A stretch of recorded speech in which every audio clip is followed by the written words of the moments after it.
અને છેલ્લે વાત એક એવી પાર્ટીની અથવા એક એવી મુવમેન્ટની કે જે દેશમાં શરૂ થવાના ભણકારા છે, લાખો લોકો એની સાથે જોડાયા છે. વાત રિઝર્વેશનની છે. થોડા જ કલાકોમાં લાખો માણસો એની સાથે જોડાઈ જાય એનો મતલબ કે આ પણ દેશનો મહત્વનો મુદ્દો છે. રિઝર્વેશન એ કોઈ એવો શબ્દ નથી કે જેને અડવાથી આગ લાગી જવાની હોય, અને જો એને અડવાથી આગ લાગી જાય તો એને બસ એમાંથી બહાર કાઢવો પડશે એ શબ્દને.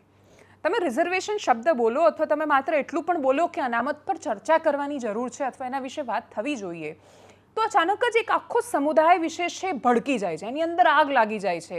એ તન મનથી એટલો બધો આગ લાગી જાય છે કે બધે દોડવા, આ મનુવાદી છે, આ છે, આ બ્રાહ્મણવાદી છે, આનું માનસિકતા આવી જાય, આને આમ કરી નાખો, તેમ કરી, આ બંધારણ વિરોધી છે, આ બાબા સાહેબ વિરોધી છે, આ જાતિઓ વિરોધી છે, અને આમને એ નથી ખબર 3000 વર્ષ પહેલાં શું થયું કે 5000 વર્ષ પહેલાં શું થયું, વગેરે વગેરે.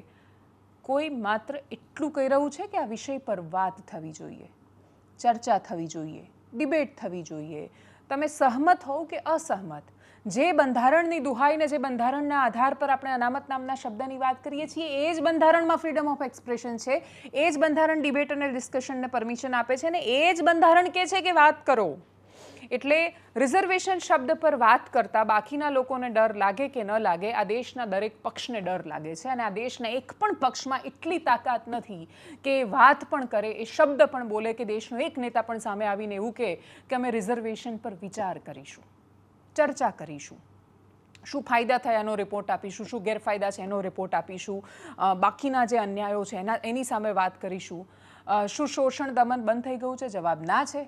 હમણાં તમે 1 વર્ષના રિપોર્ટ ખાલી ગુજરાતના ન્યૂઝ રિપોર્ટ કાઢીને જુઓ, તમને ખબર પડશે કે છે જ ગુજરાતમાં એ જાતિવાદી માનસિકતા છે. આટલું પ્રોગ્રેસિવ સ્ટેટ જે કહેવાય છે કહેવા માટે કાગળ પર, એ વિકસિત ગુજરાતમાં એ જાતિવાદ તો વાસ્તવિકતા જ છે. ગોળીએ નથી ચડવા દેતા, ને મૂંછોએ નથી કાપી આપતા, અને બાકીની બહુ સમસ્યાઓ છે. પણ શું રિઝર્વેશન એનો ઉકેલ છે? શું અનામતથી એમાં ફેર પડ્યો? એડમિશનમાં પણ રિઝર્વેશન, નોકરીમાં પણ રિઝર્વેશન, પ્રમોશનમાં પણ રિઝર્વેશન, છેક સુધી રિઝર્વેશન આપ્યા પછી પણ શું સમાજોનું ઉત્થાન થઈ શક્યું? અને એ સિવાયના પણ બહુ બધા પ્રશ્નો એવા છે કે જેનો જવાબ આપતા એક મોટો સમુદાય ડરે છે, એક વિશેષ વર્ગને ડર લાગે છે એના વિશે વાત કરતા. માત્ર એ વિષય આવ્યો કે એસસી રિઝર્વેશન કે એસટી રિઝર્વેશન કે ઓબીસી કે ઈડબ્લ્યુએસ પણ કોઈ કાસ્ટ એવી, કોઈ જાતિ એવી બાકી જ નથી રહી. એટલે આરક્ષણને જાતિ સાથે કેમ જોડે છે એ નથી સમજાતું. બધાને હવે તો રિઝર્વેશન મળે છે, બધાને અનામત મળે છે, બ્રાહ્મણોને અનામત મળે છે, ક્ષત્રિયોને પણ અનામત મળે છે, બધાને અનામત મળે છે, કોઈ બાકી નથી. હવે ઈડબ્લ્યુએસ આવ્યું એના પછી રિઝર્વેશનથી.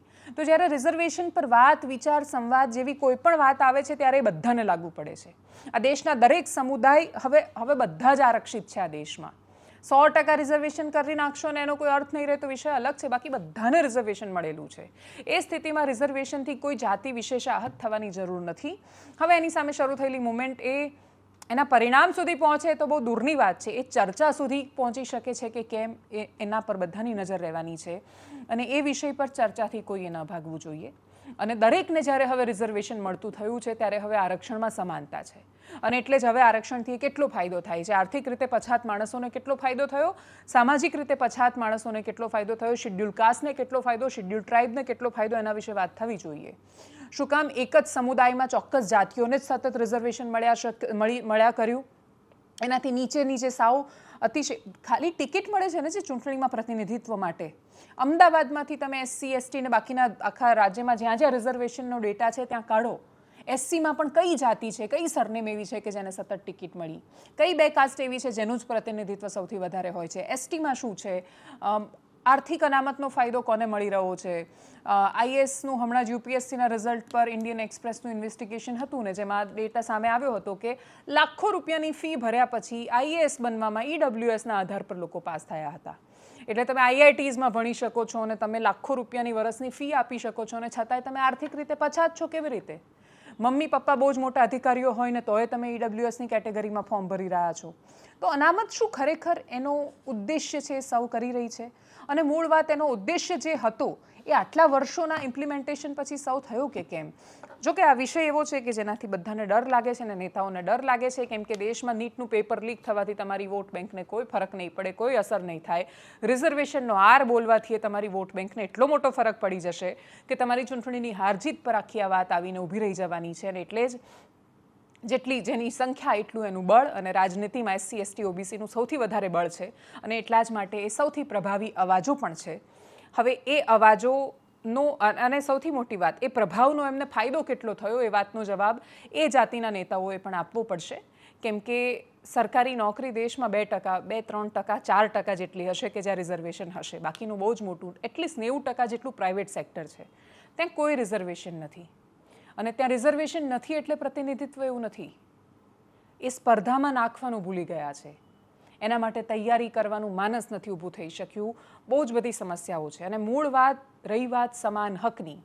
મેં અંબાજીથી ઉમરગામ સુધીના વિસ્તારોમાં રિપોર્ટિંગ કરેલું છે, કવરેજ કરેલું છે, અને એટલે જ બાકી બધાની ખબર નહીં, પણ આદિવાસી વિસ્તારોની હાલત અતિશય દયનીય છે.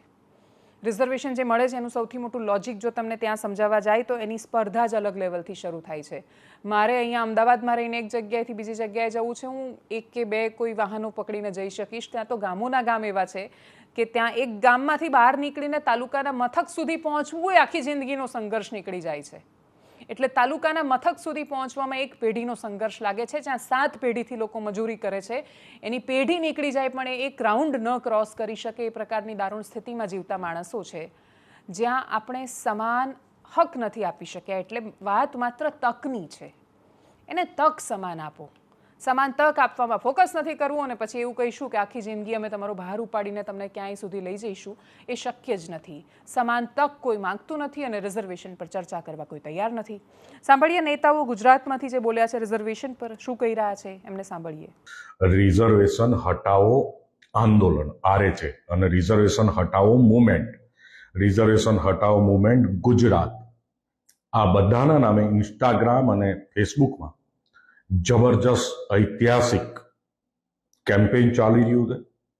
અને એ કેમ્પેઇનમાં કોઈ દિવસ ના મળ્યો હોય એવો સપોર્ટ અને લોકોનો ઇન્ટરેસ્ટ એમાં દેખાઈ રહ્યો છે. કોઈ ઓર્ગેનાઇઝેશન વગર, સોશિયલ આર્મી વગર, નેચરલ કોર્સમાં. દેશમાં 2 આંદોલન સૌથી સફળ છે. ગુજરાતનું પાટીદાર અનામત આંદોલન કે જે 100% પરિણામ લાવ્યું હતું, અને બીજું આ કોકરોચ જનતા પાર્ટીનું આંદોલન કે જેમાં 100% પરિણામ મળ્યું હતું. કદાચ રિઝર્વેશન હટાવો આંદોલન દેશનું ત્રીજું સક્સેસ આંદોલન પણ બની શકે છે એવી મને શક્યતા દેખાઈ રહી છે.